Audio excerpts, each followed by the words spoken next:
Hello everyone, Chef Marissa Catanzaro here. Today we're going to be making Melanzane Parmigiana, which is eggplant Parmigiana.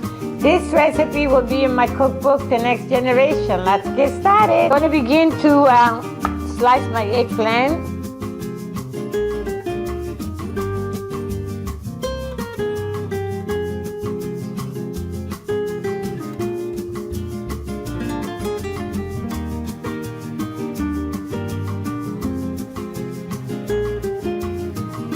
Here's my eggplant. They're soaked, or they release all that bitterness. So I'm going to place them on a paper towel. That's the color they should be.